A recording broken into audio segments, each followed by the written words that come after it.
barang-barang di sana kan kayak barang-barang yang impor gitu kan, terus juga bajunya lucu-lucu juga gitu. Tanggapannya sebenarnya agak sedikit sedih sih ya dengan ada razia kayak gitu, karena ya sebenarnya mematikan juga untuk pedagang-pedagang dan penjual di sana gitu. Akan lebih baik kalau misalnya disosialisasikan gitu kan, maksudnya mungkin mereka kenapa sekarang jadi panik dan jadi yang kayak mikirnya mungkin jadi mungkin mikirnya jadi kemana-mana gitu, karena kan nggak dikasih tahu ya apa sih sebenarnya yang dirazia gitu, apa sih sebenarnya yang nggak dibolehkan untuk dijual di sana gitu. Jadi lebih baik disosialisasikan dari pemerintah.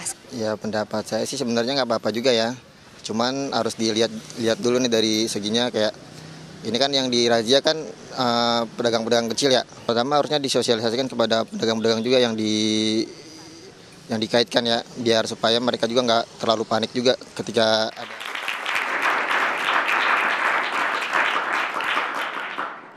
Ya pemirsa, kita lanjutkan ya mendengarkan curahan hati dari KAPI. Pak Mansuri tadi sakit hati kenapa Pak? Saya kebayang ya 10 tahun yang lalu Pasar Tanah Abang termasuk ITC itu menjadi pusat grosir terbesar di Asia Tenggara. 15 tahun lalu, 10 tahun yang lalu. Dan sekarang saya harus sedih sampaikan bahwa ada 60% lebih penurunan pendapatan pedagang di Tanah Abang. Untuk gak bayar retribusi untuk hidupan sehari-hari aja kami sangat sulit. Nah, diskusi kita ini kita lihat sendiri bahwa Pak Vicky yang kebetulan di Kementerian Koperasi, Bang Bara di Kemendak, Kementerian Perindustrian, semuanya juga ngeluh. Semuanya juga merasa tidak berdaya gitu. Terus kami bagaimana yang di dalam pemerintahan saja begitu. Kalau semuanya, ini kan kita lihat ya. Katakanlah kenapa pedagang panik. Kita lihat waktu pakaian bekas yang didatangi pedagang.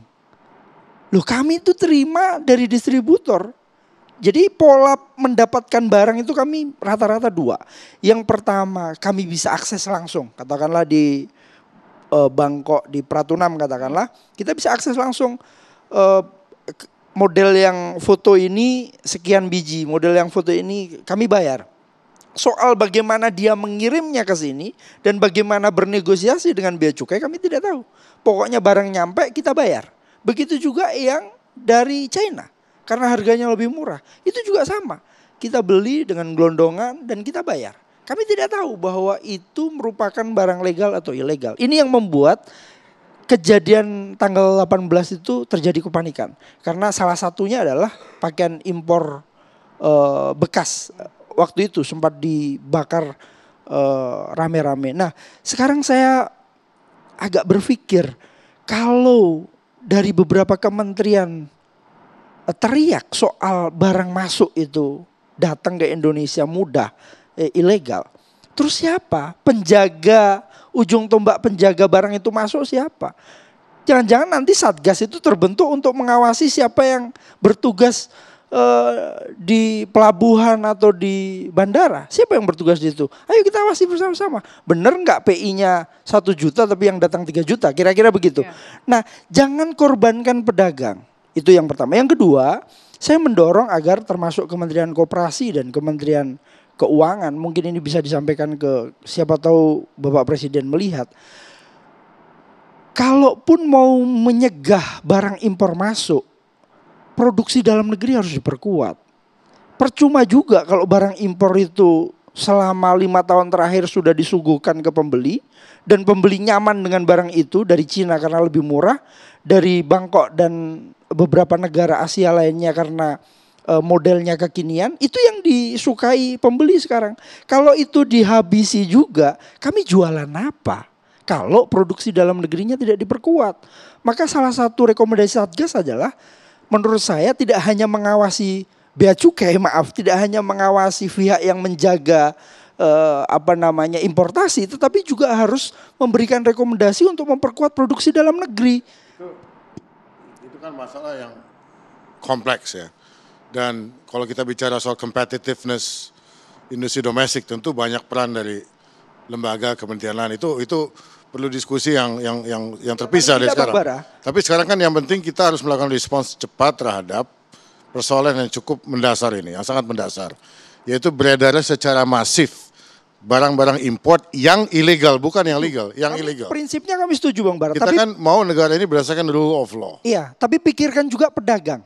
Kalau seumpama impor itu dihentikan karena memang Kita beberapa tidak menghentikan impor, Bukan, itu tetap bukan. jalan. Setuju, Setiap hari import itu kan masuk, barang import itu masuk ke Indonesia. Yang kita Setuju. mau kan barang-barang import yang ilegal, yang itu kita tidak. pedagang Kalau import legal 100% tiap hari juga setuju. masuk dan itu kita tidak. Pedagang pasar 100% setuju bahwa Ya. barang impor ilegal itu harus dihabiskan.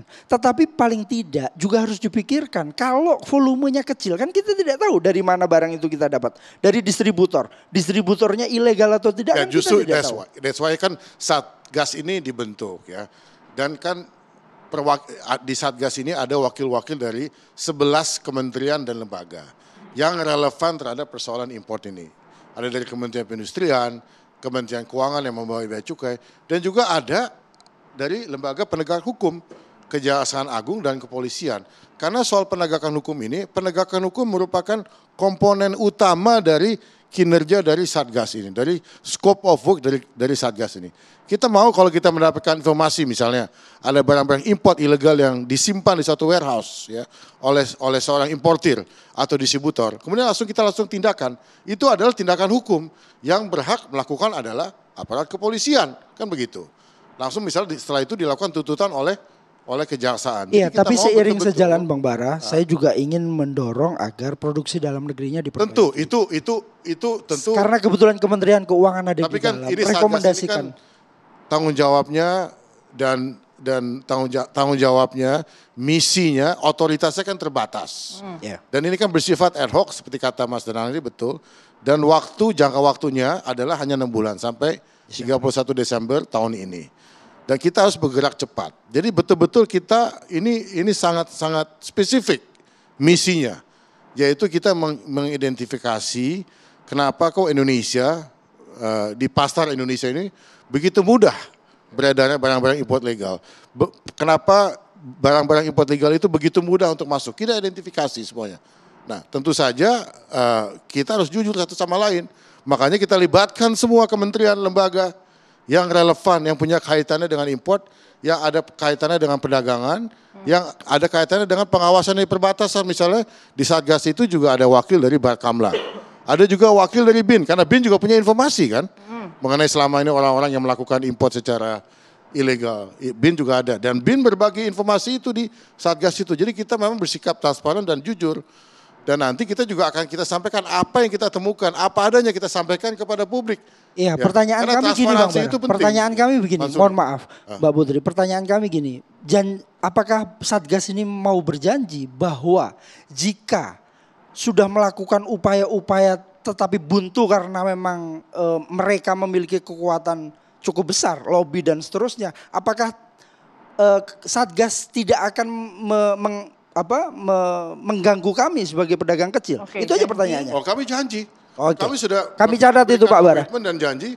Menteri Perdagangan sudah langsung mengatakan bahwa target kami adalah bukan pedagang-pedagang. Oke, bukan terima kasih. toko-toko, tapi warehouses, gudang-gudang ya, yang dimiliki oleh importir. dan Gudang-gudang dan pintu masuk, distributor.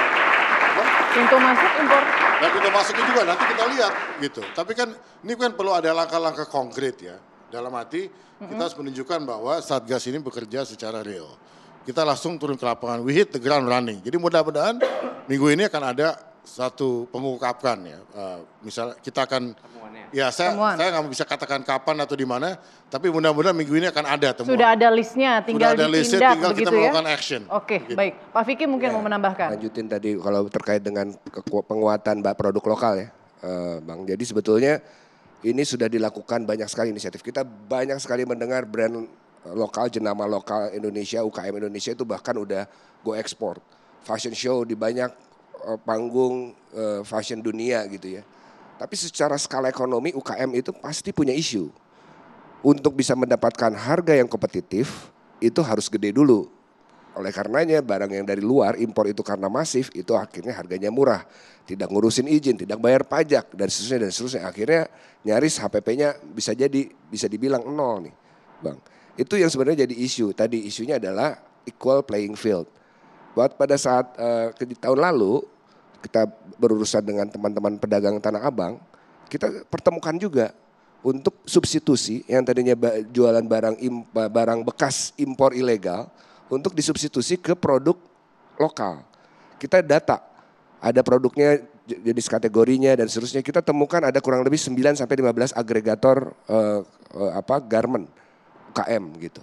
Ya memang tentunya harganya nggak bisa semurah barang bekas gitu kan, apalagi impor, apalagi ilegal kan gitu.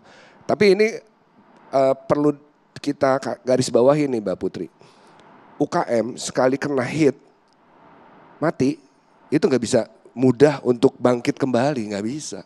Nggak punya cukup modal, nggak punya cukup kekuatan untuk, ya. Ini juga yang kita lagi coba address, bagaimana kemudian nanti sistem pinjaman kredit UMKM, nanti ada seliknya, apa kolateralnya, ini juga masih ada isu ya terkait dengan bagaimana mengejar kualitas. Tapi ini diperjuangkan dan ini sudah ada banyak sekali brand-brand lokal yang juara ya. Kita nggak kalah kalau misalnya bisa dibilang sama dengan brand-brand asing. Tapi tentunya tadi harus equal playing field. Oke, baik. Pak Danang, kalau soal fairness, soal izin dan lain-lain sendiri itu gimana kalau dibandingkan dengan impor? Nanti dijawab usai jeda berikut. Kami akan kembali sesaat lagi.